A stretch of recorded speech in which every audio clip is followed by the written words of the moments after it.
Welcome back into Talking Fitchburg. Now time to check in with our friends from the Better Business Bureau. Lisa Schilling is back and ready to rock. Lisa, how you doing today? Very good, thank you. It's spring. Good thing.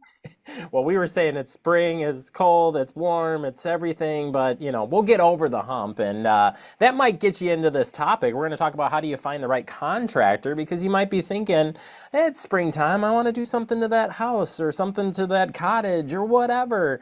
But there's a lot of things that go into it, and it can seem kind of scary, I think, as you're looking to find somebody who's trustworthy.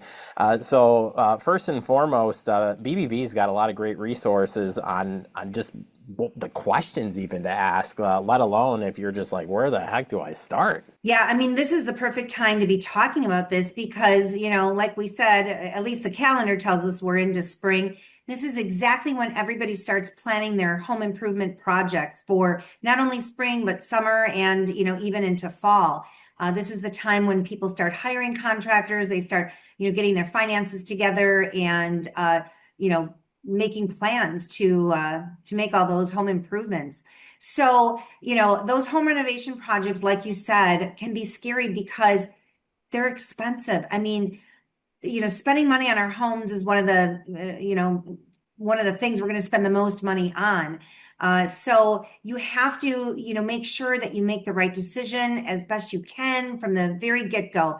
If you hire the wrong contractor, that can, set you into finances you didn't plan on, as well as headaches and, a lot of time down the road. If you hire a good contractor right off the bat, everything goes smoothly, which is always what we hope. Your project can make you happy. It can be done in a timely manner as planned, and you can keep it under, the budget that you want it to.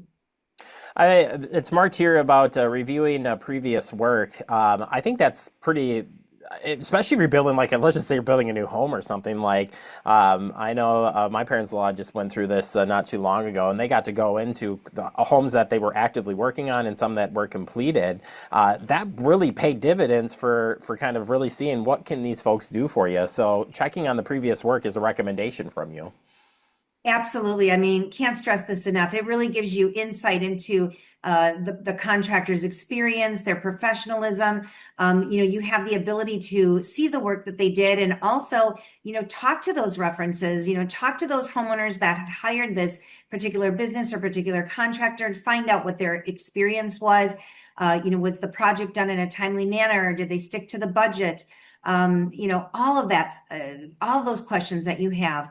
And you can view photos as well and speak with someone over the phone. Some contractors will let you visit their projects in person, which is always a great idea. I guess I would say question, if a contractor cannot give you a reference that you can either speak to on the phone or visit in person. They should all be able to offer those up and very willingly.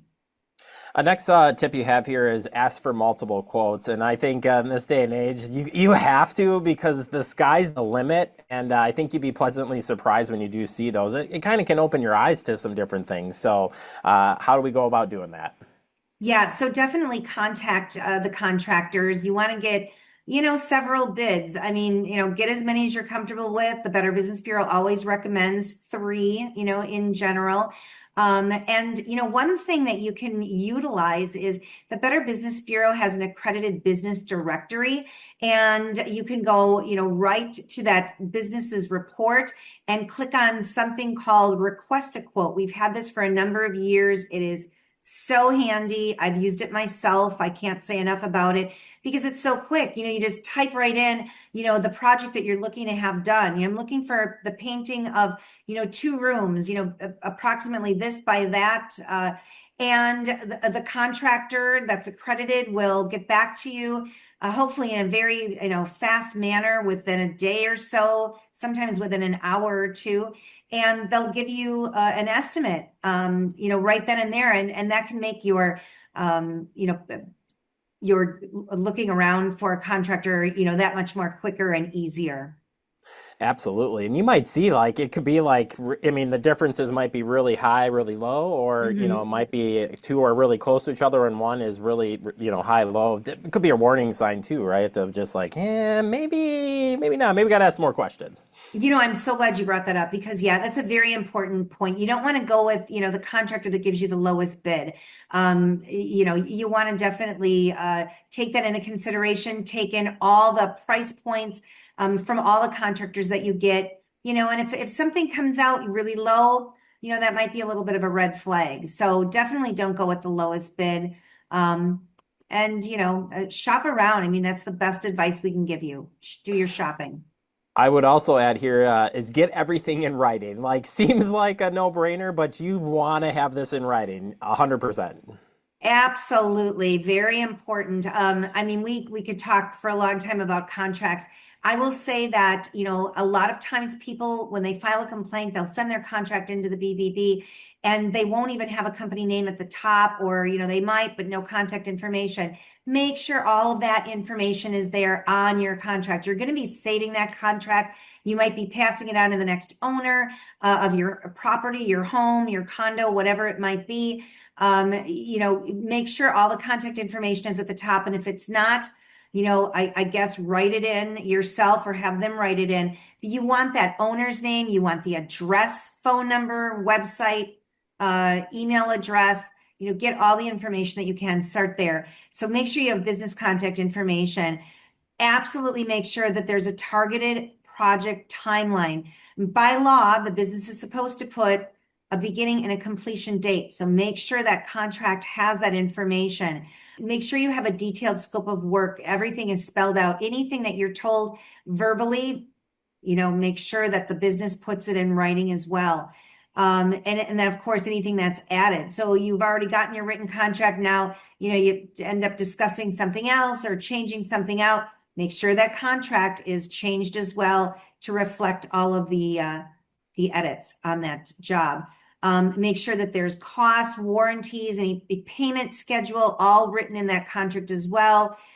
Termination clause, should there be any reason for termination by either side at any point. And make sure you read over that contract before signing it. We talk to a lot of homeowners that forget to do that. Well, and you're looking at these things too. They could be really extremely long, and maybe you're not sure, what you're actually reading. So, Yeah. certainly, you just take your time, bring other people in that are experiencing, and if you need more resources, Lisa, definitely, where can they find more information on this contracts, and or if they do have a problem to report it? Sure. bbb.org/Wisconsin is the place to start. You can click on news to read information, that we just talked about and other information about finding the right contractor. We have lots of handy tools. We have a whole home remodeling headquarters page for you. And then, of course, you can click on file a complaint or write a review. And remember, we do like to hear about positive reviews as well. It's not always doom and gloom. There's a lot of good work that's happening out there as well. So we appreciate it. Lisa, thank you so much for your time. Great information, and we look forward to having you back real soon. Happy to be here. Thank you.